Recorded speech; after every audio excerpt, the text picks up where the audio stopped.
Europa-Park is celebrating its 50th anniversary this year, and they're celebrating the showcase park of the Mack Rides attractions.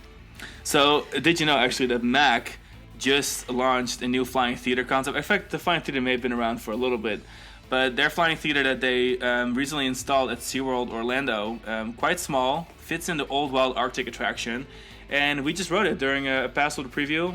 Last minute decision to just swing by, and I will say we were thoroughly impressed. It was quite good. Yeah. And So then we were like, oh, this is a Mac product. We should talk about this. It's funny because it kind of works out, because when I think of a Mac flying theater, I was like, oh, Voluntarium, which I'm not even sure if Mac did that, but they did, right?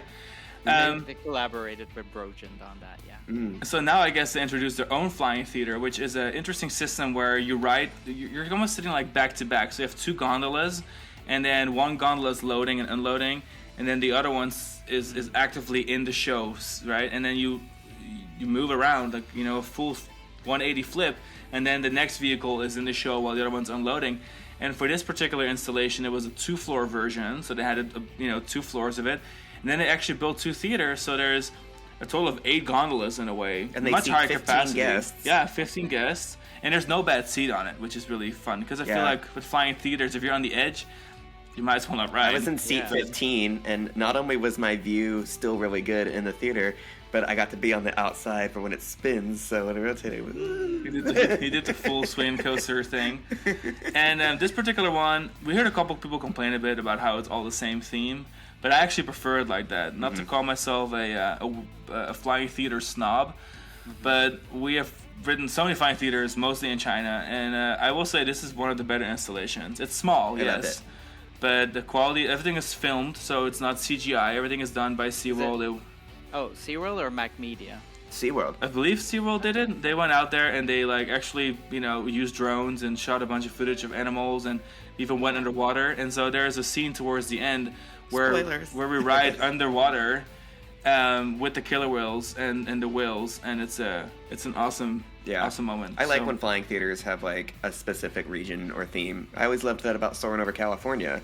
Yeah. And now we've done like soaring over Yunnan, soaring over Guangdong, and now we've done soaring over the Arctic. Very good ride. And under the Arctic. But we're not here today for SeaWorld, even though we love the ride. We're here for Europa-Park celebrating 50 years. And let's dive right in.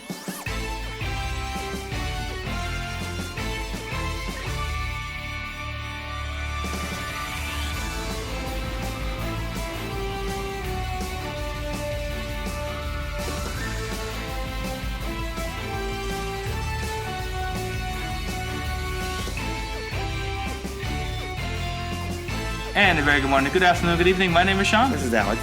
And this is Sven. And you're listening to another episode of Coaster Kings Radio. And this is our launch week of Season 6. And this is our European installment of the launch week. So we discussed Epic Universe as our North America thing. We've discussed Phantom Wild Ningbo. And now we're diving into one of Europe's favorite theme parks. And I think among American enthusiasts, maybe even Europe's favorite. Big fan. Yeah. Mm-hmm. I mean, it is the number 2 in Europe now since last year. So that's quite impressive for a seasonal park, because they claim to be the most visited seasonal park in the world. I'm not 100% sure if that's correct, but that's probably accurate. There's no seasonal parks in China. Every park is open every day. And they're at 6 million for 2024, which is more than Efteling, which is even year round, so it's even 23, better. Yeah. But and this year is obviously an important year for the park because they're celebrating their 50th anniversary. And so that was a perfect timing to have a look at their history and to see all the evolution of the parks. And what I did was I prepared for you guys the eras of Europa-Park. This 6 is beautiful, eras. Sven. This is a beautiful Which is honestly kind of great situation. Because I'll be honest, I've been to Europa-Park, but when it comes to the park's history, I'm no buff. I have not researched this park in depth. There's many parks I can tell you all about, but I kind of need a little history lesson. Yeah. To be Well, honest. there were It's a beautiful chart that you've created. I love it. There were some discoveries for me as well, but the first discovery that I made was it's almost every year there's something, at least one new thing at Europa-Park.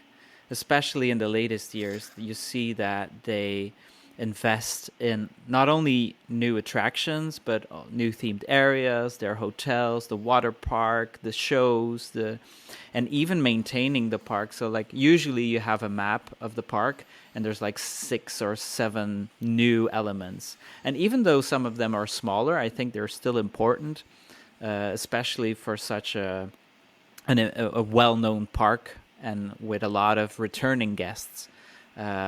Also a lot of events, and to see the evolution also, like if you look at some of the numbers, they've grown from 16 hectares to 95, which is quite big, from 50 employees to 5,000. I mean, it's an incredible park for the region as well, especially in that region of Germany. 100%. I mean, the biggest thing here that I'm seeing is the numbers of how big the resort has grown from its original, I guess it kind of makes sense. It's almost like a snowball effect, especially like you said, in like recent years, it's only getting bigger and faster. And the numbers don't lie about that. But Sven, start us off with the very beginning. Yes, because before we go to the eras, there's obviously the beginning of why is there a theme park in that area. So most people might know a little bit about this, but like in the 18th century already, the Mack family was making carriages. And in 1870, the company took another big step. And so they also, besides the carriages, they started making circus wagons and carousels. And so the carousels was like the first step into the theme park business, Okay. Because then obviously around that time we had the first wooden roller coasters coming up, and also on their sides in around the 20s, that's when they made their first wooden roller coaster.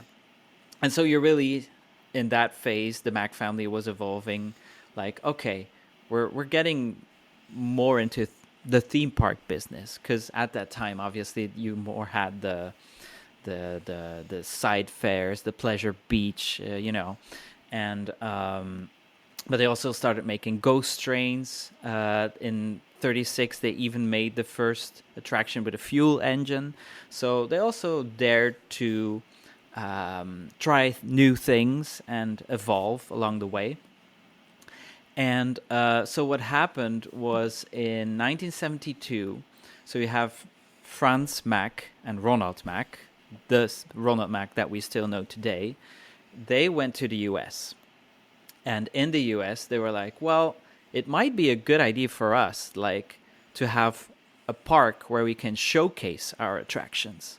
And that's the origin of Europa-Park. So basically in 3 years, they decided to make a theme park, and they did. But it didn't go as planned originally, because they had... Things rarely do. True. But the first site that they took was around a small artificial lake called Europa Z in Breisach. I might not pronounce those German cities and terms correctly, so apologies to the German listeners. And so it was close to the French border, and that was the original place where they wanted to build Europa-Park. But the Federal Waterways and Shipping Administration said, like, no, we need that area and we need to use it for something else. So they had to look somewhere else, but the idea of Europa-Park, of Europa as a theme for a theme park, that's where it started. Because in that town, it was the first European town to implement a pilot pole, so on the formation of the European federal state. So there was a little bit of a link towards Europa as a theme in that spot. Also, we are recording this for the first time, and my cat is joining us today. In the little Pardus moment. Yes, it's not at Euromouse, but he would love to get his hands on a mouse. Anyway, back to Europa-Park history. So they found a second spot, which was on the motorway between Karlsruhe and Basel, so already closer to where we are today. But also there were issues, so they had to look again. And then they found Rust. And Rust is... what they found there was an old castle with the gardens, and there was also a fairy tale forest next to it. And so the mayor was like, here you go. This is where you can build your theme park. Wait, so they gave the fairy tale forest and the castle to them to build it? Or was it more like we're going to build next to it? I think it was purchased. Okay, cool. The Mack family purchased the fairy tale forest. And then the park and the castle was made available.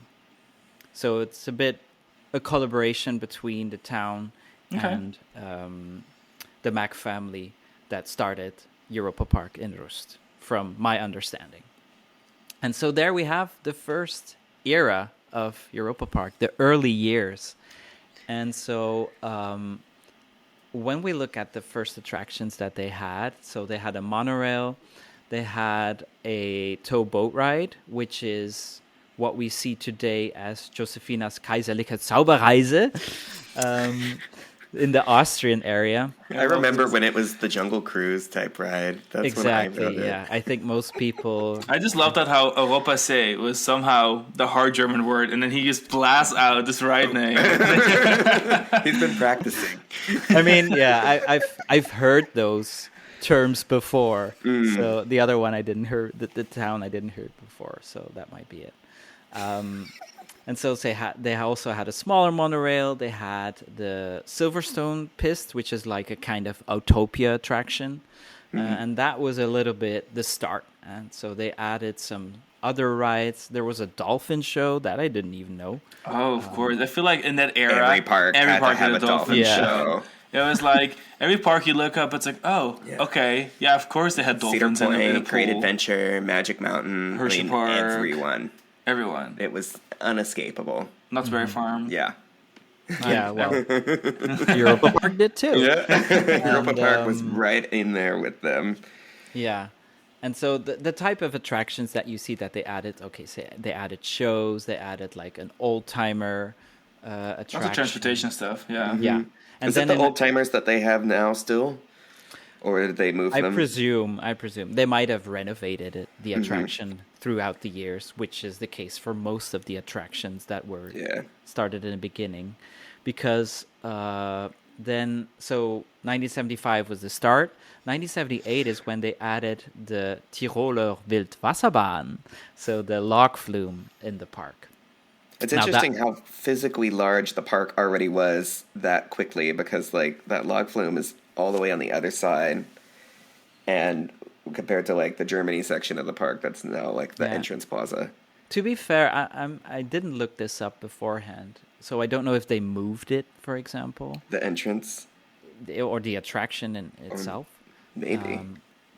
So that's a possibility. I'm looking at a map, I'm looking at Google Earth right now just so I get my bearings to see where like references are. But I do remember that the Austria and Germany within the park are like physically very far from each other. Yeah. Although that the fairy tale forest is around the lake where you had the fart. So the Kaiserliche Fahrt attraction. Yeah, that's true. It used to be called the Finnische Flossfahrt. So which is quite close. So all to of that stuff is close. So I'm thinking the park must have started more around this little lagoon. Yeah, more like a strip. Like in the Arthur area, and then they kind of, like the entrance must have been pushed back a handful of times. Yeah, that makes sense. That's not uncommon with parks that grow at such an exponential rate. Dollywood has moved their main entrance twice to accommodate their growth plans. Efteling has moved it. Yeah, I feel like people move their gates. Yeah, or you just build more. Like Phantasialand's got like 5 entrances. Yeah, well, Europa-Park today has at least 2, and actually the monorail. No, the monorail is on the in the Spain side. In the Spain, side you can exit, I think. I've entered from that side. We've ridden. Yeah. From the Spain Oh, you mean side. like leaving the park? Enter, like, from when I stayed there in 2013. It was for the hotel guests. There's at the definitely a Coliseum. hotel entrance there, Yeah. yeah. So my first time to Europa-Park, I didn't see the entrance plaza until like halfway through my day when we finally trekked our way all the way to Germany. Yeah. The Germany, like the themed area, or Germany? Yes, the Germany area. Yeah, trekked our way to like where Voletarium and stuff is now. Gotcha. But so yeah, that was like the first major attraction that they added, I feel, because then they added some of the smaller flat rides, and that was up to 1982, and that's where I would start our second era. And there it's not only the beginning of different types of rides, but also the theme of Europa-Park really started to come more prominent here, because they added in 1982 the first the first country, which is the Italian area, which is more or less still where it was today. And that's when they started, in this area, they really started with the roller coasters and the dark rides. So, for example, in 1982, in the Italian area, you had the two dark rides. You had Geisterschloss, which is still here, and Ciao Bambini, which is the previous version of Piccolo Mondo, which is their small world. Mondo. I did not care for the small Geisterschloss, type. though. Why not? Because what I do so like, bad. I mean, it is a bit cheesy, but Too it has cheesy. it has scare effects compared to, for example, Yeah, Haunted but there's no like straightforward art direction. I feel like I spent the whole week talking about like consistent themes, and then like, it's not ever a consistent theme. But they renovated it already a few times, because then they added the Happy Family IP. I think we wrote it right after they added Happy Family, right? Bad. And I Yeah. think they added some new elements in the last years as well. You feel that it is an attraction that's composed over the years, that's for sure. I'm sure it's great now, because if it's anything like what they did to Pirata Pirata Battaglia, yeah. then like we're in for a treat. I have no idea what they've done exactly, but I expect great things. Yeah. And then 83, I want to mention as well, because then they added the Euro Tower, and I love those types of attractions. Oh, me so- too. Oh my god, I'm surprised it's that old. I guess it feels 80s. Yeah, okay, I Yeah, can see but it. it's again an attraction that they maintain well, so that's good. And then 84 and 85 is when they added the Dutch themed area, Hell yeah. which you must like. It has the best ride in the whole park. Yeah. Don't happy. Sorry. Yeah, but this We haven't ridden Voltron yet, but I don't expect to like it more than the hot Dutch pirate and his animal companion exploring the world. There we go. Sorry. But they also added two roller coasters in those 2 years. So the first roller coaster was the Grottenblitz, which we know today as the Alpen Express Enzian, obviously a newer version, which we'll come to later in the podcast. And then the Schweizer Bobbahn. I was also surprised that one was that old. Mm-hmm. Although funny, the see, layout. that one I knew about. That themes- was their first like true roller coaster, and it was the prototype for this whole ride system. It's also because nowadays you look at the lineup and there's a mix of manufacturers involved, but we really are seeing some of like the original Mack roller coasters right here. Yeah. Yeah, because the Grottenblitz is a concept that I guess launched Mack Rides more into the roller coaster business. It's the powered coaster. Oh, I have an important fun fact about this that I just remembered. But the very first Mack Blauer Ensign, which opened in 1976, was at Frontier City in San Jose, California. And my dad, Frontier Village, that's what it's called, Frontier Village. And I was on Roller Coaster Database one day trying to figure out like what's everyone's first coaster project, because some of them are very humble and unassuming. Like Intamin's first coaster was like the kiddie coaster at Cedar Point and stuff. And the very first roller coaster of any kind that Mack built was actually like 25 minutes by car from where I was born, and my dad rode it when he was a little kid. Isn't that funny? Like all the way world. from Yeah. Germany, they did it in the US. Yeah, San Jose, California was their Piccolo first Mondo. roller coaster. Wow, that's crazy. That was good. Thank That you. was crazy. Well done.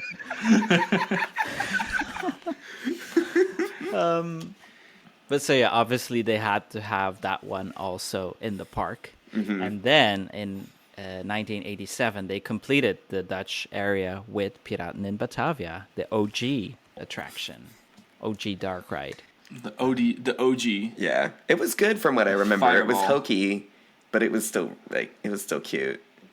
I cannot relate. I've only ridden the new Yeah. one. Yeah. But obviously, they were inspired by Disneyland Just a little. for both the Geisterschloss and Piraten in Batavia. One of many inspirations. It's what you do, you know? Why not? Yeah, because then 2 years later, 1989, that's when they built Eurosat. They went all in OG Eurosat with the influence. And that was not inspired by anything, right? Sorry? It definitely wasn't No. a hybrid of Space I Mountain. said there was no and inspirations Spaceship there, Earth. right? No. I love that ride. But to be fair, it is a pretty unique combination of Fair. attractions, especially at that time. Like for Europeans, there was no social media. There was a lot less connection with the other parts of the world. So to have that globe in Europe was probably I just can't Pretty help new but for think most that the Mac family decided in 1972 to open a theme park, and then suddenly all these inspirations came from the theme park to open at the same time as their thoughts were created. You know, it's like, wow, Magic Kingdom's under construction. What if we did this? That's a great idea. What a great idea. I actually like the fact that it's like a bait and switch. I didn't actually ride Spaceship Earth until a few years after I went to Europa-Park my first time, but when it finally came time to ride Spaceship Earth, I was like, I kind of wish this was a roller coaster inside the ball instead of a dark ride. And I love Spaceship Earth, but as a coaster enthusiast going to Europa-Park, I was thrilled that the big sphere had a roller coaster in it instead of a dark ride. They were like Space Mountain and Spaceship Earth together. Yeah, because also we have to remember that by that time Disneyland Paris was announced, and that had its effect on the European theme park business. So by 1990, we had several themed areas, and we had 3 family coasters. So that was really preparing itself also for the Disneyland Paris entering the European market. So is this Wikiland that they added in 1990? Is this Yes. like the Wiki? Yes. The Viking Wiki girlie? the Viking? Yes. Oh, So shit. Wow, before, she's old. before Studio 100 took the IP, it was already something known in Germany. And so I guess, by my knowledge, it was the first IP that they added to Europa-Park. Oh, wow. Okay. Fascinating. Yeah, or at least I also see that they added Lily Schokoladland. No idea what that is. So maybe if people know, let us know. My first time seeing Vicky as a character, this was before I even met Sean, but she's the mascot for the kiddie area at Jianfusan Fancy World in Taiwan. And now the water park. And now she's in charge of the whole water park. She got promoted. Oh, wow. Is it a she, they, him? Vicky? Yeah. I just assumed it was a girl. She's a little girl, right? Sven, turn to you, I think know? it's a dude. Yeah, I think Wiki it's the a Viking dude, is too. a boy. Yeah, he's a Yeah. Wiki the Viking. Oh, we love that. I like him even more now. Okay, good. All this time I thought he was a girl. Well, there you have it. Because I thought it was like Vicky, like Victoria. I don't know. But it also depends on the language, because in German and in Dutch it's with a W, but in French it's with a V. Mm-hmm. So Yeah, in Taiwan it's with a V, right? V, yeah. Yeah, Vicky the Viking. I was like, cool. I love it. Love her. She's great. And now she's a boy. Yeah. That's great too. We love it. Yeah. So I mean, Sorry. what else to say? Let's go to the next I've learned a era. lot. There's a new era, babe. There's a new era, the 90s park expansion development, and the first And? hotel. Because I feel like in the 90s was, again, okay, we have Disneyland Paris. We need to keep up our game. Plus, in 1991, they reached 2 million visitors, which for the park at the time was quite nice. Yeah, exactly. A lot. Yeah, That's a lot. Yeah, that's like Fantasyland numbers. Okay. Mm-hmm. Yeah. And so what they did is they continued the European theme. So they added the Scandinavian area, the Spain, Germany, Russia, to make the theme more prominent. And then in 1995, that's when they opened the first hotel in the Spain area. So, because the Spain area was from 1994, so that's really the area that we know today. And I guess you can still feel the 90s vibe when you walk around there with all the little lights, the yellow and... I mean, when I look at the 90s, schematic, and like Sven did a great job presenting us with like rides being added and stuff. I mean, we're looking here at they like went hard. 3, 4, 5 major new additions. Because they were fleshing out whole areas every single year. By year. Yeah. So it was requiring multiple The 90s rides. was like the revolution of Europa-Park, for sure. Mm-hmm. Yeah, so that's when they really started, okay, we're becoming a major theme park here. We're getting our 2 million visitors. We're getting people that are staying here for more than one day with the hotel. So they really went forward with that, with the expansions, as you say. Because then they also added, in 1994, the Universum der Energie, Dinosaur Fahrt, so the dark ride. We've always missed that ride. That's twice now I have been there and forgotten to ride it. We were talking about riding it, and then we left the park Granny completely. Dinosaur ride. Yeah, I remember that was on my list, and I was like, "Oh, we forgot to ride the Granny Dinosaur." I've seen PVs of it. It looks kind of cute. That ride was from another park, wasn't it? It was from that what was it, Miropolis? That one park in France that like tried to open. It opened a couple years before Disneyland Paris, but only lasted like I think like a year. Yeah, sure. And it was this elaborate ride that Mac had been contracted to build. And then when the park closed, Mac just took it back and put it in Europa-Park. I'm like 99% sure that's how that I'm glad you're adding history. I'm gonna double check. I hope I didn't just tell an elaborate fib. Was this inspired also by an Epcot attraction? Well, the Universe of Energy. It literally has the same name. And I never rode Universe of one. Energy because Universe of Energy was actually like a very large time commitment. But the Universe of Energy was a completely different ride system. Yeah, different ride system. This is like an Omnimover, like a Haunted Mansion type thing. Whereas Universe of Energy were these big, giant, like 60-passenger flatbed vehicles that would sort of like hover along this giant show building. And the audio animatronic dinosaurs were like a huge point of focus for that ride. So I guess maybe. So it was like the tone and having dinosaurs and it being a like fossil fuel propaganda of sorts was actually like what the essence that Europa took to develop that ride. And, I mean, based on Europa-Park's history with like getting inspirations from a certain resort here in Florida, it's very likely that it was very inspired. Yeah. But I don't know how much of it was changed over the course of the years. Like, I don't know. I feel like I watched a POV of it one time, and isn't like this like. But now it's like some grandma. A grandma, and like the dinosaurs are all her pets, and I don't think that was always that way. No. But it used to be just a little tour around dinosaurs. Yeah. And especially in the later years, it felt a bit dated because the dinosaurs itself are pretty. I mean, their proportions are a lot different, especially if you compare it to something like Jurassic Park. But so they took that concept of the dinosaurs being Madame a bit different. Fried-and-Rich's Curiosities, of course. Yeah, and now it's also in the French area, so it's a French character.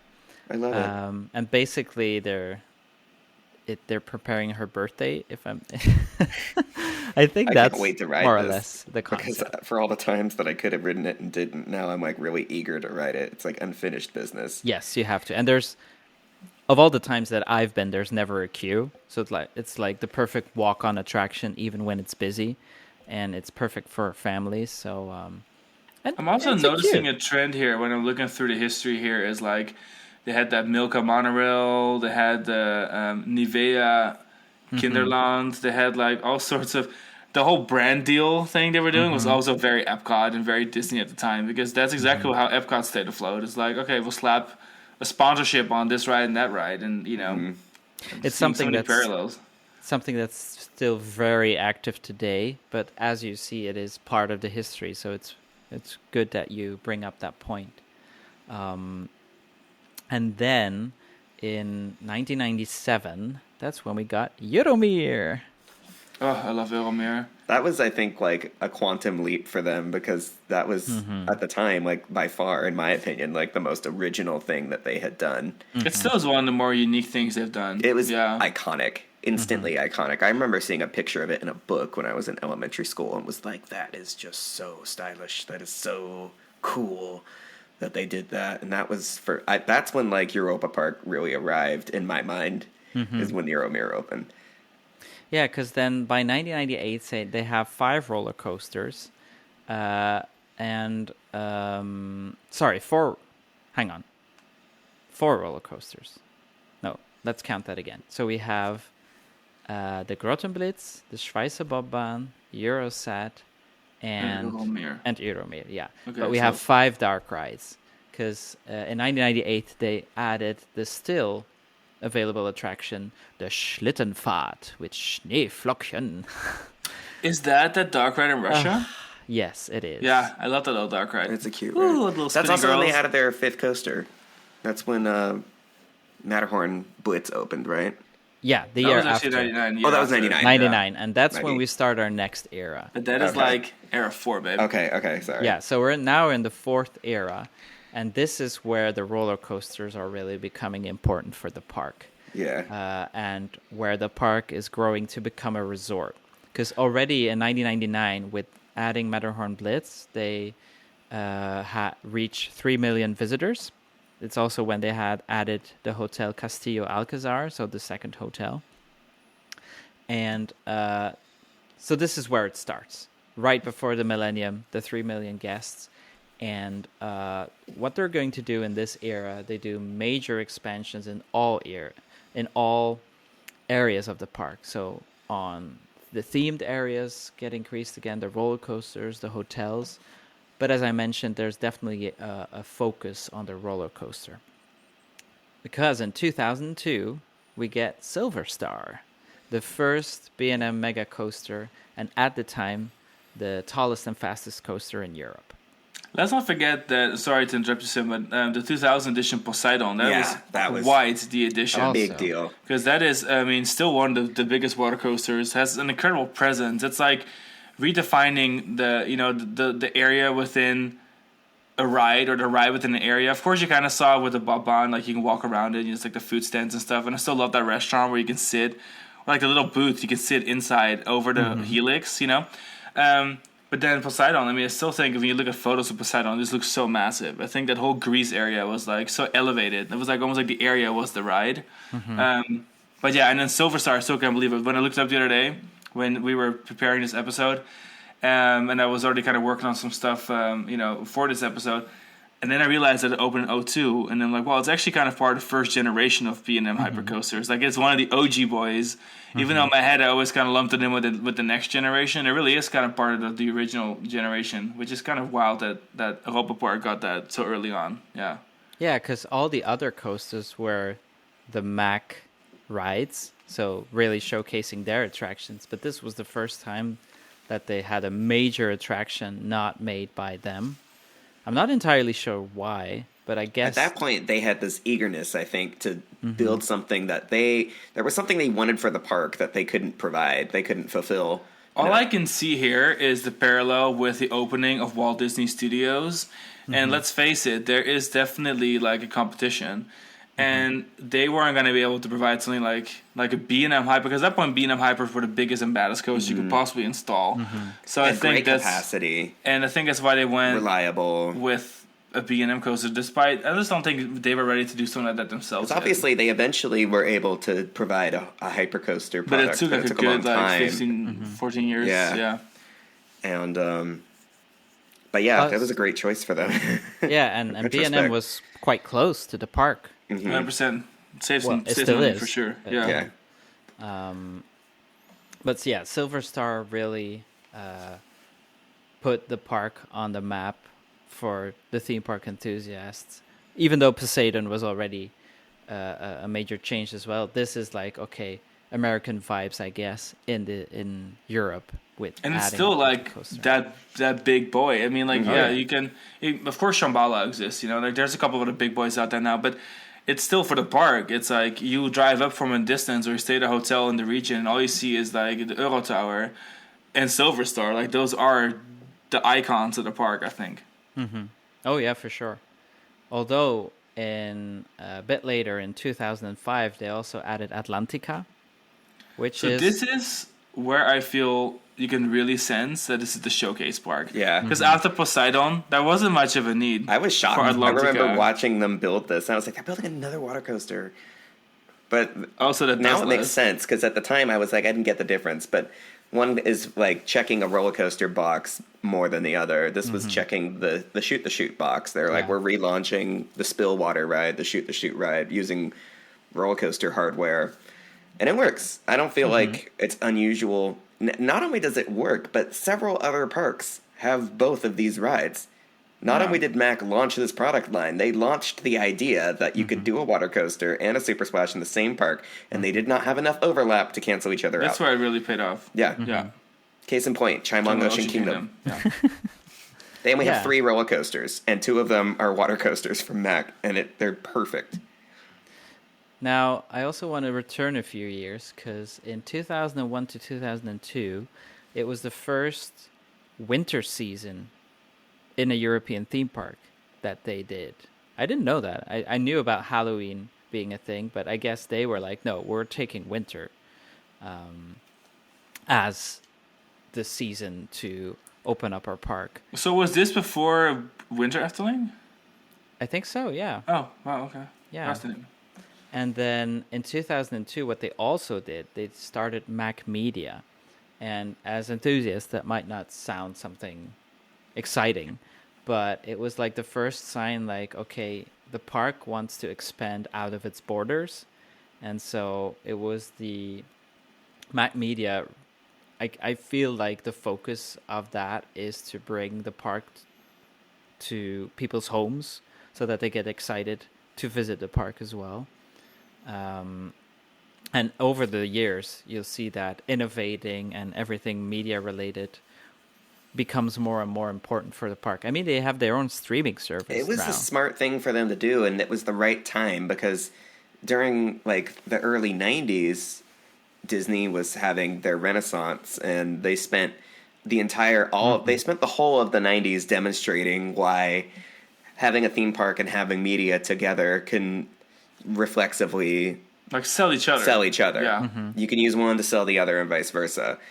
That's not something Disney was taking a whole lot of advantage of in the 80s or even the 70s.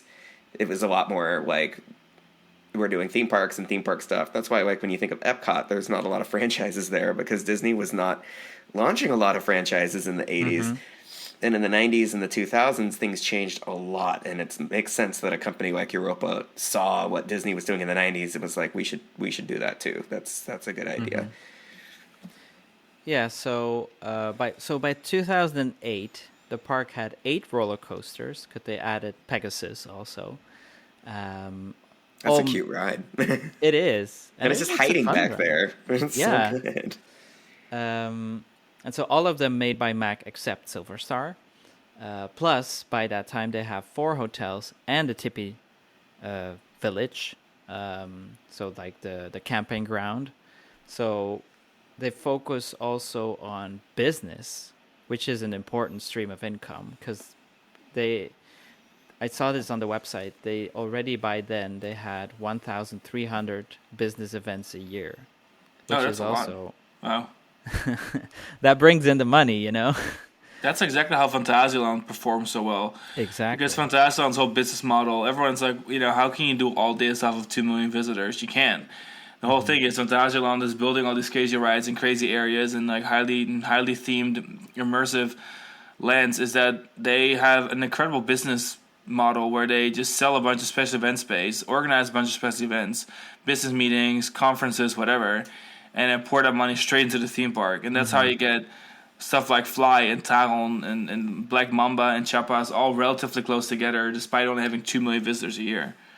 But it's clear that Europa Park also has this, especially with all the hotels.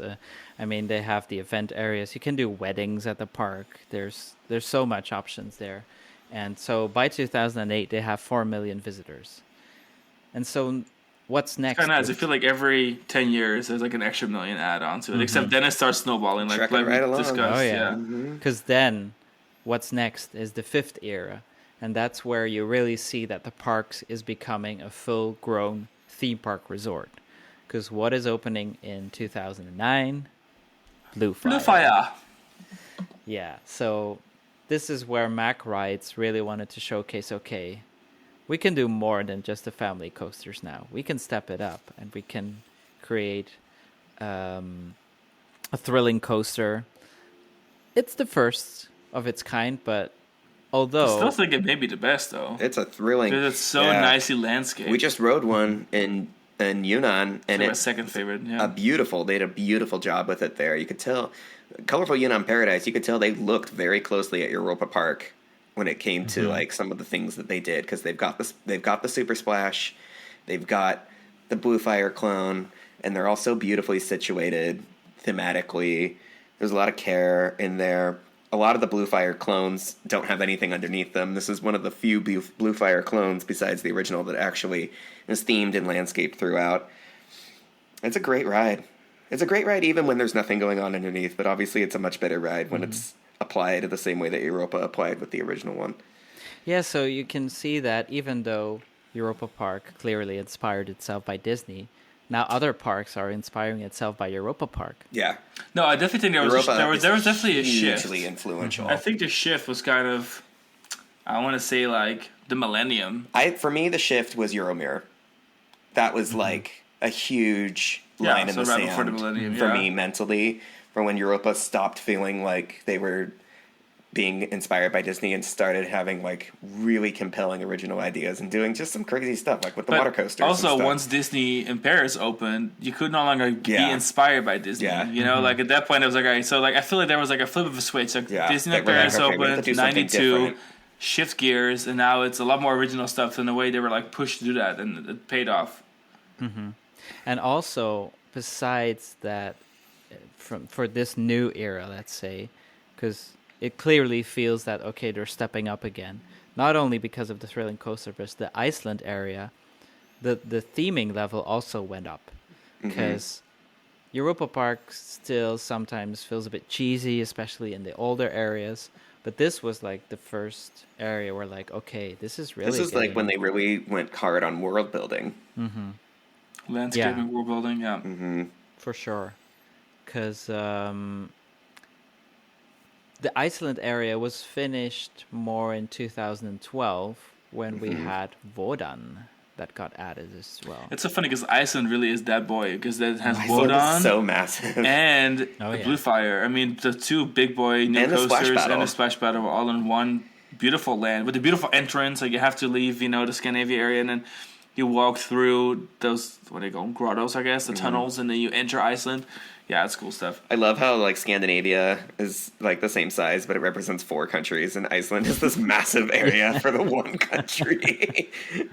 That's true. And the thing also, I guess they wanted, because the hotels are so close to that side, I guess they wanted to add a more prominent theme park area on that side of the park as well, which made sense thus to add Iceland in that side. Of the park. Question for you, Alex. When was your first visit to Europa Park? 2013. Oh, mine too. So we've entered the era where Alex and I visited the park, important in the history. I remember watching POVs when Wodan opened and seeing off-ride footage, and there were all these complaints early on that it was too slow, because they used the nylon wheels for sound dampening purposes, but it just took like a year for it to break in. Because I remember like... Well, instead they added all the padding like they did on Gold Striker. Because Gold Striker has like all the walls too, and that weird foam that they... I guess the styrofoam that they put between the wooden pieces to like dampen the sound. But yeah, for whatever reason, I was just expecting the ride to be like really slow. Like watching it in the station and the flyover, I'm like, it looks faster than I expected. Like I thought this ride was like everyone was saying it was too slow, and then I rode it and it was like hauling ass the whole way. I was like, this is great. Like nobody told me this ride was so awesome. Now it was like going so fast. So I remember that was like one of my biggest like aha moments with Europa-Park was that like Wodan was a fabulous wooden coaster. It just took like a year for it to break into itself, and like the year that we rode it was the year that it had like arrived. Plus they also the queue is also still awesome. Pretty famous roller coaster queue. Like it could do with some renovating now, I feel. Like in the last years, some of the effects weren't working. And I remember at the time seeing it and being like, this is the best queue I've seen in 14 years. Because prior to that, the best queue I'd seen was Dueling Dragons in 99. So that was very high praise. That was the highest praise I was capable of bestowing at the time. Yeah, and this is also the era where midway they already skipped to 5 million guests. So now that's why I feel like this is the era where it becomes a full-grown theme park resort. They added the Bell Rock Hotel. And so by 2016, we have 12 roller coasters in the park, which is a lot for Europe. That's a lot for anywhere. Yeah. I mean, I feel like when we as Europeans think of the US, like when we think of a Six Flag park, it's like, yeah, there's like 15 coasters in there, or not all of them. But that's obviously. all they've got. You know, Europa-Park is also like hotel, So water ride, dark ride, capital of, Germany. Yeah, I feel like once they added Wodan, they really had something for every age. And then they decided, well, let's add more. What's an issue sometimes in Europe? Well, the weather is. So let's add an indoor area. And that's when also they were thinking, well, maybe we should add more IPs to the park. And that's where Arthur and the Minimoys is coming in. So plus they started making their own IPs a bit later on as well, even more than the Ed Euromaus. With the Adventure Club of Europe also being introduced in those. So what exactly is that? Because I don't know much about the Adventure Club of Europe. Well, so in 2017 they added Voletarium, and that's really the start of that. And it's like, I think Disney also has a. Is it like the Society of Explorers and Adventurers? Yeah, Is that what? Okay, yeah. Back to the inspiration. Back to the inspo. It's a great idea to have this lore and connect several rides that would otherwise not necessarily be connected, but like. I like that kind of stuff. Yeah. But they actually published books of each of those stories of the Adventure Club of Europe, and that's where there's a little group of children that visits all the places connected to the several rides. So I guess the main difference between that is that here it's children that are taking the lead in these type of stories compared to, like Hightower and all that. Yeah. Society of Explorers and Adventurers are all old. They're all old people. Yeah, but so when I here look it's at more about stuff the like myth. 2016, 2017, 2018, I mean, we're over here adding like 20 things a year. We're adding also, it's like restaurants are being added. Across the board, this is food options. When you get a park that's so big, you are doing a lot of redeveloping of existing spaces and also expanding new things. But I'm just surprised at how much that is so recent, because my first visit and only visit actually has been in 2022.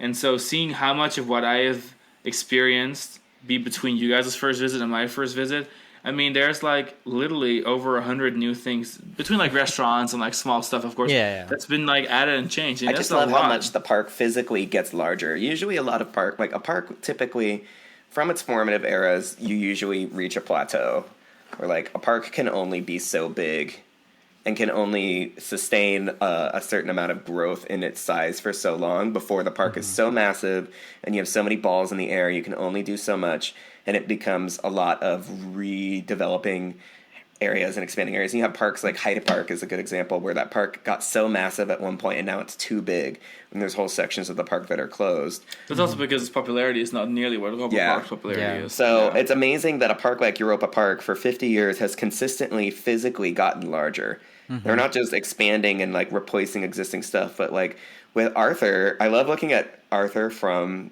Google Earth, because you can see how like it backs up to a residential street. Like the park is that ride is like physically just neighbors. There's literally people that are like 10 meters away from vehicles just flying by behind a wall. And when they did the Ireland expansion, that was a whole new branch of the park. Like there was a whole new chunk of the park that just didn't exist. And so there was just all this it was park. the redevelopment of the old Wikiland and that was an area. Okay. Yeah, I don't remember that even existed. Was it closed off in 2013 at the time? Because I don't even remember that being an area that existed. It was just a children area, so it wasn't as extensive as the Ireland area today, but it had some of them. I remember once they added it and I looked at it, I'm like, oh, this area is massive, and I did not even go there or even remember there being anything there. I do remember it because I saw it from the Euro Tower. But yeah, what you're saying is the park is really investing every year so much. And they also decide to invest in the same park and not in a second gate. And I guess that's why all the money flows to the main Europa-Park, you know? Even with the Croatia area, it's been... that was like an area that wasn't that part of Greece at one point, and then they closed it off for redevelopment. And now it's like feels like a new area of the park, and they've got this new midway. Yeah, part of it was backstage as well, I think. Yeah, so it's like the park bit by bit, like physically gets larger without hesitation. And also in this area, as I mentioned before, they want to grow beyond just the theme park. So I already talked about books. I mean, there's music. There's basically in every branch of the industry that could be linked to entertainment. They have something.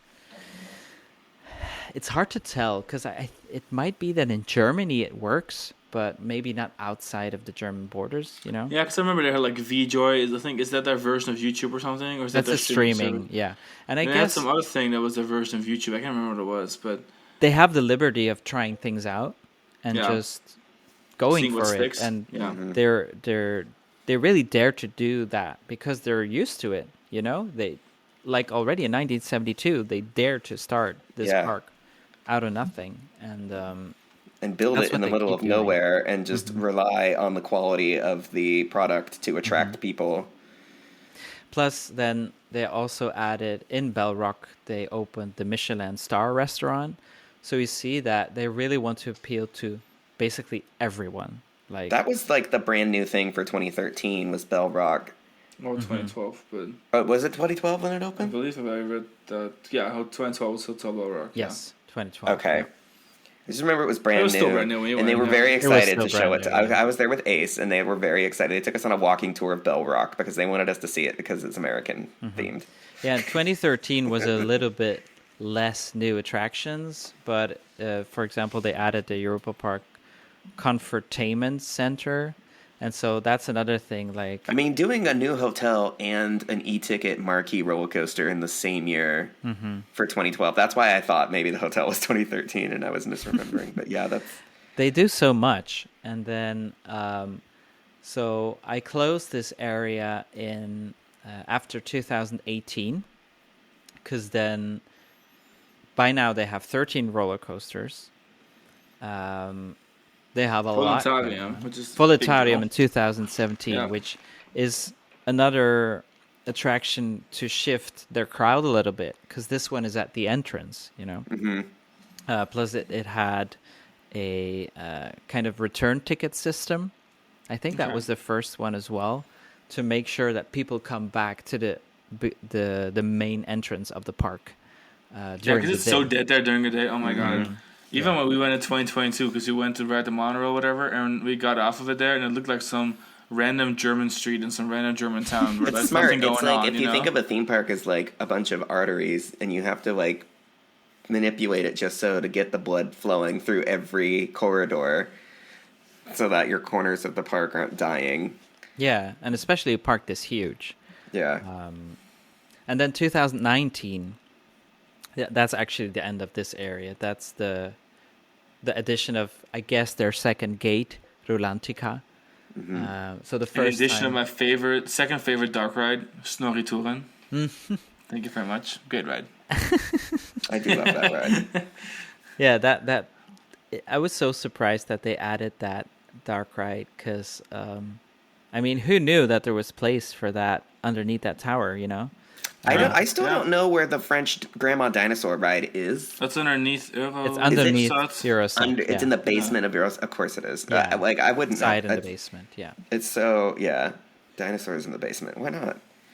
That's where Snorri-Touren Snorri-Touren kind of is too. It's in the basement.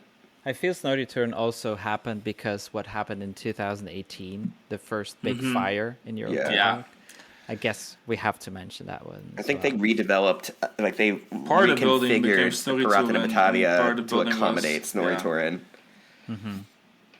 Yeah, because then the last era, which is the current era, is the post-COVID, well, COVID and post-COVID era.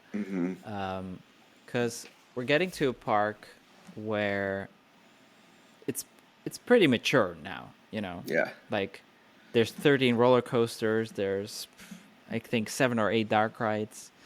Big ones. So many flat rides. Water rides. Water rides, exactly.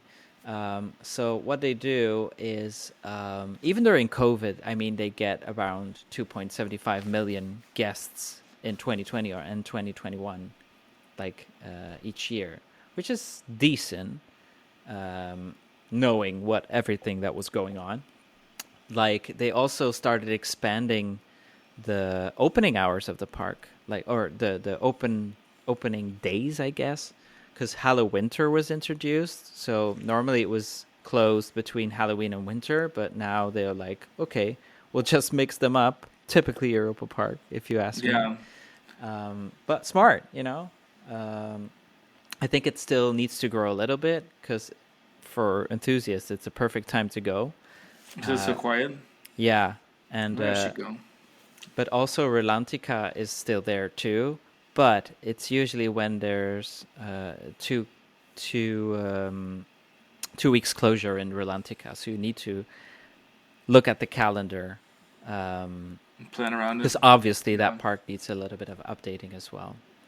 But yeah, and so after COVID, 2023, that's when they reached the 6 million guests the first time. And it becomes the second most visited theme park in Europe. And even number 18 in the world, which is decent for European parks. I mean, and also that year we have the second fire.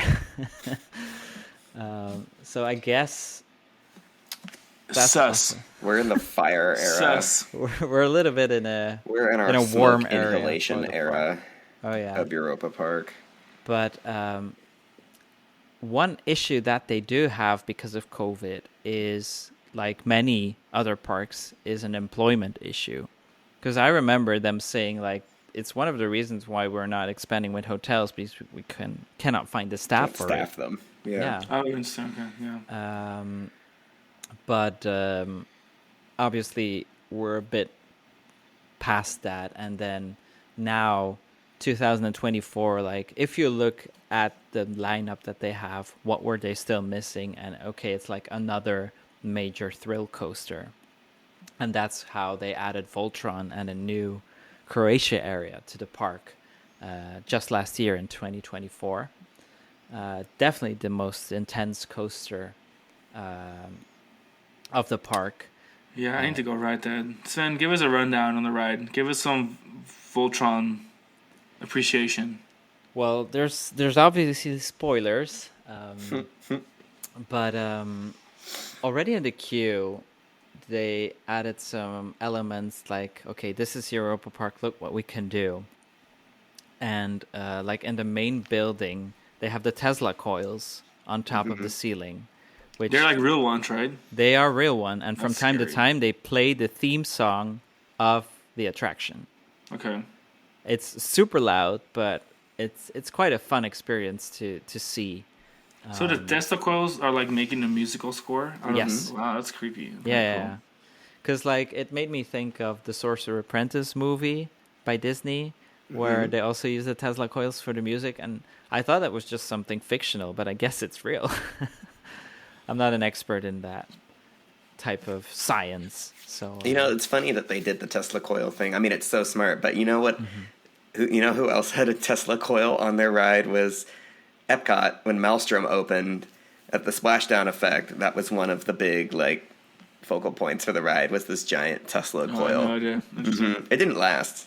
Very long.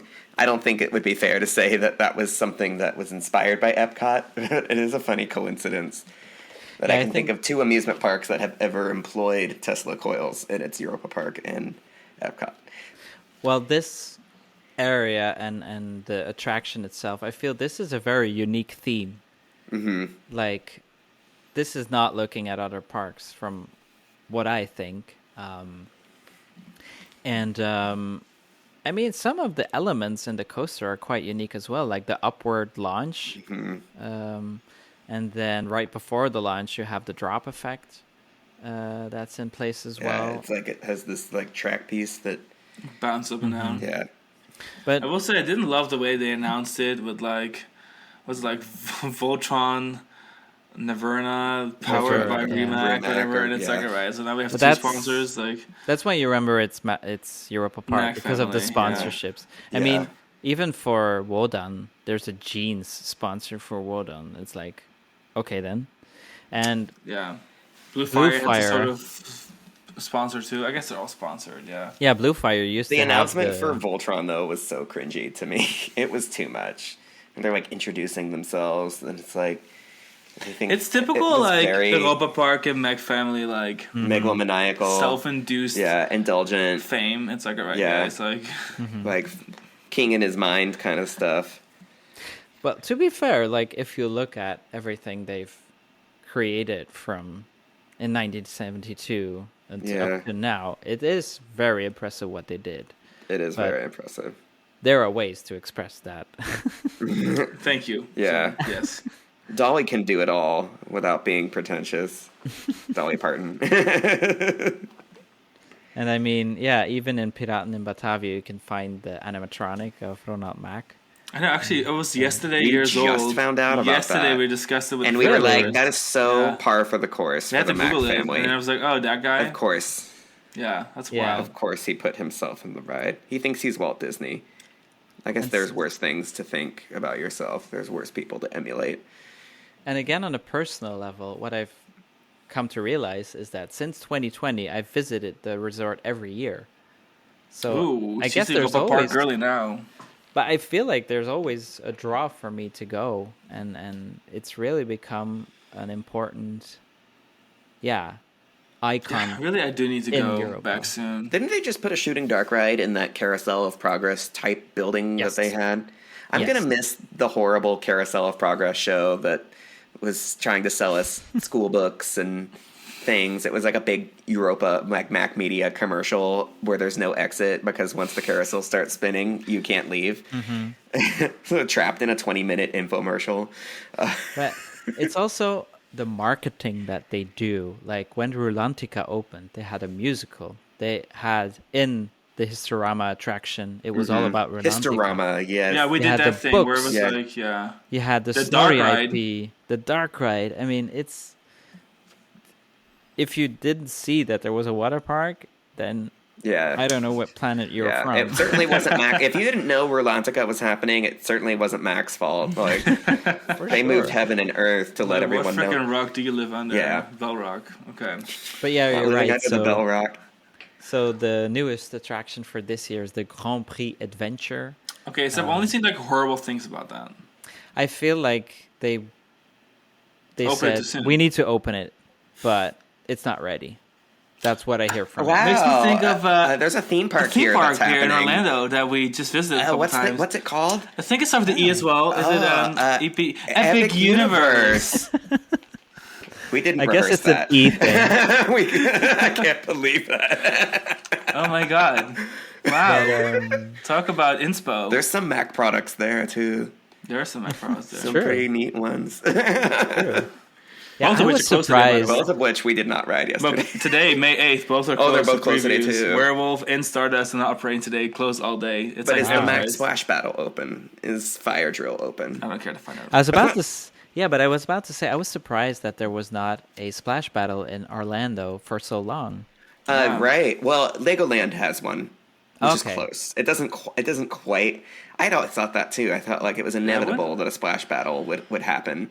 But yeah, it was the Ninjago area, and then when they reskinned it for the Lego movie, so they had a splash battle for a while.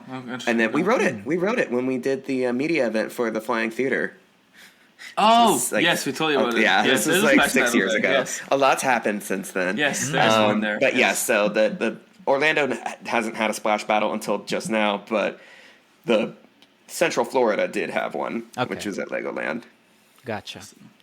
But so the era continues, and then next year we already know that they're going to add their 18th country, which is Monaco, which will What ride be we the getting? new country where Silver Star. How about a laying on the Silver Star, that makes sense. Mm-hmm. Of course, the whole racing thing, rich people, Monaco.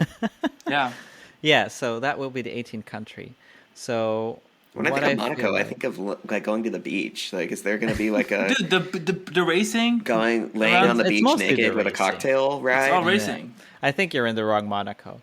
But You're in Monte Carlo. But so yeah, that's something we already know about the future. What we also know is that Euromir It's gonna eat dust. is probably going to be replaced, just like they did with Eurostar. But why? Do we know why? Is she like running rough? Is she needing like what's going on? I mean, it I think runs the quite whole rough. Russia area is like they maybe need to do something about Russia's very I'm not large sure, yeah. practical. I'm not sure what they plan to It do would be there. funny. I think they should turn the whole area into the Ukraine. I think that Oh would be my very God, funny. babe. I think that would be poignant of them. It would be I mean- their political flag in the sand. But also, this is like a long-term park investment. Yeah. The investments that Russia is making is very long term. Also, the choices that they're making. Yeah. So, I think Europa-Park needs to act. I think they're definitely Europe centered. They're also quite religious, because don't forget that every new ride is baptized by a priest. I And didn't there have are to know that. and there I are did not have to 3 know that. churches. Well, there are 3 chapels in Europa-Park. Oh my God. Chapels like where you can get married, or like where they have Sunday mass. Good I mean, to be fair, question. you can. There's still like a little church in Dollywood. There's lots of parks that have churches. Actually, Dollywood has a chapel. They do Sunday mass. I'll allow it. but still allow it. baptizing it, right? Plus you have I guess the- it's Is it a sort of like ship. christening a ship? Like, Yeah, I guess it's fine. if there's champagne involved, that's like way better. Because it's the. Is it? I'm not sure about that. Like, Because I know if they that, crack a like, bottle of priest champagne thing. over every new ride, that's great. Maybe it'll help with it flying. But if the they're fire. like splashing the holy water christening on with it. with holy water, yeah. Oh, That's what they okay. do. I need to Ew. Google that. So, what are we expecting in the future? Like Jesus Superstar Exactly. Ride, or Well, the one Passion thing- of the Christ 3D. One thing that's important for me personally, and I still don't know why they haven't done it, but I mean, the last 2 countries that they added were Monaco and Monaco in the future and Liechtenstein, and they expanded Luxembourg. But where's Belgium? I mean, it's one wait, of there's the still no founding. Belgium area. It's one of the founding countries of Europe, and it's not in Europa-Park. I thought they had It's a- literally I the thought they had headquarters of the Belgium. European Union. I mean, even the Friethuis is in the Netherlands and not. okay, but we have good Belgian fries, fries. Sven. I'm not gonna have this argument with you. And what are Dutch they fries called? are better. Belgian fries. Yeah. No, But they're called French fries. I do remember that at some point there was a survey to ask what are like the icons in Belgium, and so they proposed like the Atomium, Monica Piece, Yeah. also the Belgian fries, the chocolate. But I feel like they never did anything with it. Okay, so what kind of ride should they build? I think a crazy scary flat ride that looks like the Atomium. I mean, if they can build a thrill coaster about Croatia, I think they can do anything for Belgium. Anything is possible. Yeah, the most roller You know what? coaster They of the should European replace England Union. with Belgium. Because England's not in the European Union anymore. Yeah, but it's Europa And Park. we need it in Switzerland, though. UK is still in Europe, so. Right? But isn't like Switzerland their is still flag, in the European Union flag? The blue one with the gold stars around it? I mean, they use it. United because it's Kingdom's Europe. not part of that group anymore. It's time. It's time. I mean, Chuck that could Russia, also be chuck an UK. alternative for Russia, I guess. But Yeah. to be So fair, to be fair, You guys are so funny. I mean, to be fair, Belgium is not a big country, so it doesn't need to be like. neither is Yeah, but Monaco, neither is babe. Liechtenstein. If Iceland can have 2 e-ticket roller coasters, Belgium should at least don't have sell like, yourself short, Sven. Belgium Toilet should at paper or least something. exist. That's the only Yeah, thing I ask. there is I a want right the for you. Belgium area. No, but I think maybe they can replace Russia with Belgium and make like a modern Euromir that's like themed to Atomium. Done. Oh my god, that's such a great idea. Cool stature, Oh, I Roller love that coaster. idea. Mr. Ronald Mak. Wow. And it's next you to the listening? Netherlands, Family, so it if you makes haven't sense. already turned the Yeah. podcast off because of all the shit talking we do, that's a free idea. That's a gift for you to But- make up for all the shit talking. And another thing I want to talk about is like the park is already huge. Like, would it make sense to further expand it? No, build a second gate or third gate, whatever you want to call it. It's Yeah, very but what would you American of do us. in that second gate? That's my because they already built everything in the first gate.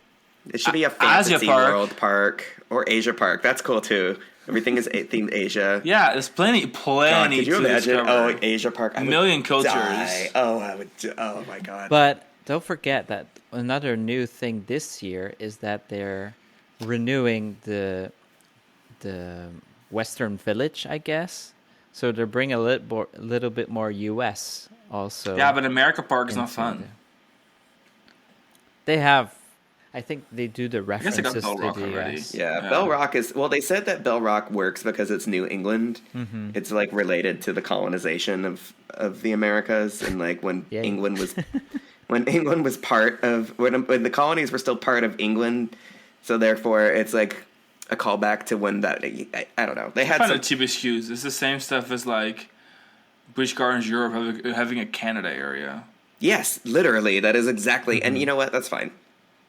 That's fine. You know, Arthur Land is not actually in the European Union either. No. So I am a little bit surprised that Europa-Park hasn't done a year-round indoor park yet. Like right next to it. Could be like, an well, option. Rolantica is a year-round indoor. No, that's a Water water park. park. They call it Wasserveld. Like they know it's not a real theme Wasserveld. Yeah, park. that's It's a true. water world. Like Plus- they just Yeah. What they also could do, I mean, in Eurovision, it's Eurovision month this in May. Australia is part of Eurovision. I mean, they could do Australia. Yeah. okay. Well, now we're There's really options. selling ourselves short. I mean, Belgium Israel first. is also part Belgium of first. Eurovision. Belgium so, first. Like, Yeah, we let's want not go Belgian too fries, crazy. not Australian fries. yeah. Okay, cute. Well, okay, so let's talk about like what's like a big ride or something I think the park is lacking. This entire time I've been dreaming of them getting a wing coaster. Okay. You can do so much with the wing coaster. You can heavily Mm-hmm. theme it. It can work with so many countries. Everyone has a national bird. You know, it's possible. That's true. But like, if I look at what they have now, there's one category that they don't have a lot of rides in, and that's thrill rides. Like besides roller coasters, you know, the only thrill rides that they have is like one bounty ship in the Scandinavian area, and I guess it's like the flyer next in the Swiss area. Yeah, the airplane scrambler. It's like a Oh, yeah, suspended that one's scrambler. pretty That ride is so yeah. cool. So Yeah. what if we were like thinking Drop Tower, Summerfest? Yeah, like I wouldn't say Tower of Terror, but something in that style, like a major thrill ride. That's not a roller coaster. I feel like that's the next big ride that they should build. I agree. It took them way too long, in my opinion. It took them way too long for them to build a second looping coaster after Blue Fire. It literally took them 15 years.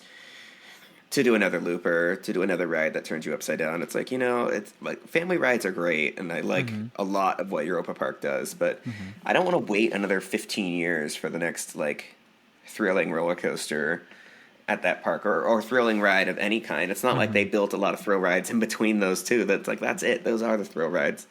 Like, I'm not saying they need to like spam the place with like spin and puke fairground rides, but I think, Drop Tower would be great. I would love to see some kind of flat ride that goes upside down for them. I don't even know what kind of flat rides Mac is doing right now that does that kind of thing. It's kind of more like a Huss thing, but I don't know. Another thing that I see them doing, like if they build a second gate, it might not be there. It might be somewhere else. And build a second Europa-Park somewhere else. That's actually a good point. Well, they were interested in purchasing Efteling, were they not? Way back when? I have no recognition. I don't remember anything about that. Yeah. I can't remember what it was. I need to look up the store before I say wrong things, but I'm pretty sure. Like they looked into buying Efteling? Yeah, there was some sort of interest, which kind of makes sense. I feel like if there's a park that has space and greenery in the lake. Like I feel they want that to happen. I want Efteling to remain in the condition that it's in. Hey Sven, can we agree on this, that Efteling is better?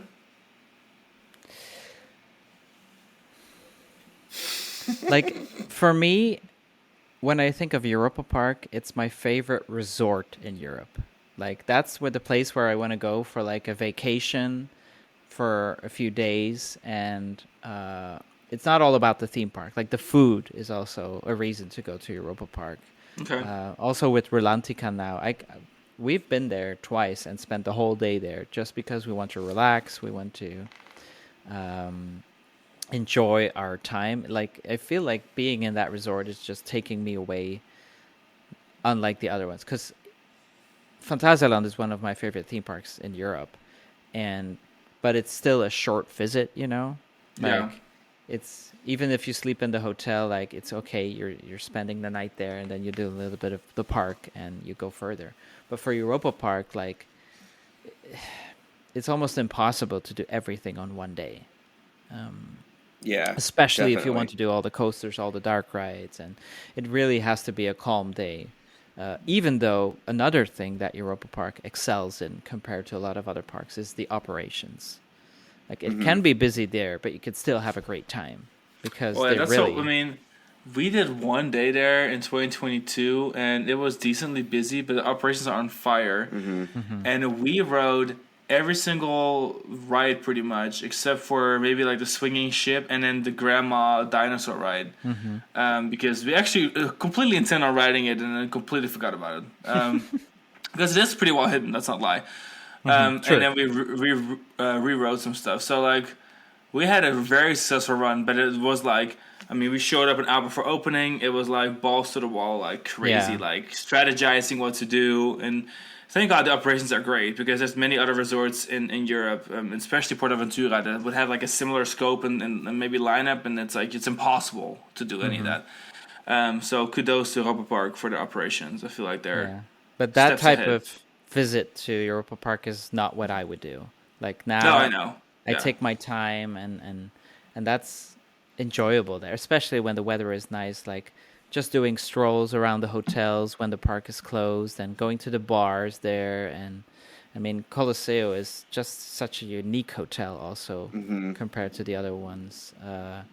But Kronozar, also a very nice hotel close to Rolantica.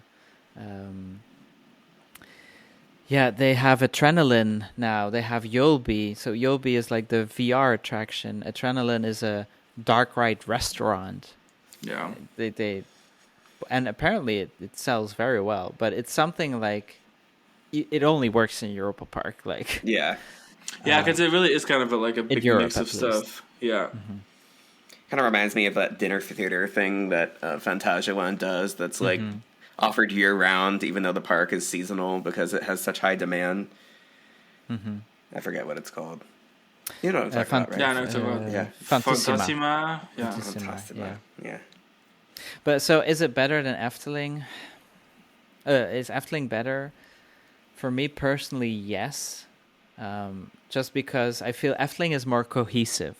Yeah, while Europa-Park still has areas where it could because it's so big, it's impossible to have everything at the same level, I feel. And they already do so much. And I still think that Efteling is just a little more unique. Everything there is like unique. As where there's still, for me, stuff at Europa-Park where I feel like, okay, well, there's the knockoff old Disney dark rides. You've got roller coaster models that, yes, were introduced there, but now I can ride Matterhorn Blitz in several spots. I can ride Bob-on in several spots. I can ride Blue Fire. I mean, I've ridden Blue Fires in like several places. So at the end of the day, I feel like when I go to Efteling, it's like I cannot experience anything like it anywhere. You know, and even though Europa-Park is still quite unique for me, it's But for the Resort Edge, we need to do a resort visit sometime. We've kind of fun, for Europa-Park. But yeah, that's 50 years of Europa-Park. Flew by quick, especially the last couple of years. Can't believe how much they've done. So, what's your favorite ride at Europa-Park? Well, I know yours. Yeah, I think you already cheekily mentioned that earlier. But I feel, especially the last couple of visits, Wodan, I feel like it keeps getting better and better for some reason. Okay, interesting. Even though it's not ride. the longest of them all, it's because it's so fast that it feels not as long as the other wooden coasters, but Wodan is definitely one of the reasons why I go to Europa-Park, for sure. Yeah, I guess to me it's still Piraten in Batavia. I think that's the one thing we rode the most. Yeah, So we got 4 rides on that So last good. time. We loved it. So much. Also, their fun fact, not sure if everybody knows about that, but there's one scene where there's a little boat that goes around, and you see it on one side and you see it on the other side. Inside that boat, there's rum, and they sell that rum then afterwards in the shops. Interesting. That's a typical. Can you drink at Europa-Park? Can you like buy cocktails and shit? Is that a thing? Yeah, Okay. and they even have They have a whole beer garden near the entrance. Don't they? Yeah, but then you have to stay in the beer garden, or can you like? It's not America. no, you can. I'm trying to slosh around Scandinavia and shit. There's also a shop there with all local products of the Schwarzwald region. That's nice. Yeah, and like you said, Arthur is very close to Rust, but the whole town obviously is Europa-Park. Arthur is like practically inside of Roost. Like, it is so funny the way that it like protrudes into the residential area. I mean, surely nobody actually I'm sure there's still people that live there, but it's not like one of those things where like Fantasyland has had issues a little bit with like them not being able to build stuff or operate stuff on certain days based on the fact that people live around the corner. For Europa-Park, I don't even think it's a problem because most of the Europa-Park has been there longer than a town, and the town is so small. Yeah. And it's mostly rental properties at this smart. point. You know what I'm I think saying? Like, I could picture another expansion of Europa-Park being in between Ireland and Arthur area. Patches. There's like a plot there that's like vacant. Yeah, I see what you mean. And I could see them. It'll be another indoor thing because they've got indoor stuff. All the indoor stuff that they have on that property line is indoor for a reason because of like sound dampening and stuff. I could see them doing another dark ride or like an indoor outdoor something major so that they can take advantage of that little spot there. The easiest area to expand is Croatia, because next to that, they still have a lot of room where Traumatica is held, so the Halloween event. That's definitely where they still have room to expand with other countries too. Also, another thing that they wanted to do, and I think that's also something that they will do in the future, have crazy ideas. They wanted to build a monorail to the French border from the park. interesting. Eventually it It's not got far. refused, Yeah. but but I do think they will expand the monorail or something like that. It could also be like similar to the Skyrider at Disney. I want them to do a monorail or something to Rolantica. I feel like Exactly, those two that they parts of the connect. resort are like kind of separate. Yeah, and it would that be they connect easy, these areas. relatively. It would be easy for the Mac family to do it. I don't think it would be much to ask for some sort of transportation line between the two. Because now it's besides, a like, bus, buses. and it's not Yeah. ideal, you know. Yeah, buses are. It's so Disney World. Like, come on, guys. Like, build something else. Like, I'm sure that that's also something we can expect for the future in Europa-Park. I feel like it's picking up the thunder. I'm looking at the recording. oh yeah, Anyone here hears thunder? we're rocking and rolling Oh, wow. here It's now. It's an afternoon. The thunderstorm is Orlando thunderstorm. signaling. Yeah. It's Or Voltron evening. thunder. Yeah. Voltron. Yeah, it's two Tesla coils in the sky right now. Powered by Rimac. Naverna or something. That's funny. Well, and with that, we're rounding off our episode. If you're listening here on Spotify or on Apple Podcasts, we prefer a 5-star rating, maybe even a review if you're so lovely and kind to leave a review for us. And other than that, we appreciate you checking out this episode. If you want to see any photos of Europa-Park, you can visit thecoastalkings.com. We do have this episode, has its own post there. And of course, check out our previous 2 episodes this season. We just launched an Epic Universe review. We also launched an episode about the Fenta Wild Ningbo Resort, where we rode our scariest dark ride ever, where we like literally have to shoot at people and kill them like in real life war setting. And there's lots more coming up, so stay tuned for the rest of the season, where we're glad to be back, and we appreciate you listening. Bye. Bye. Bye.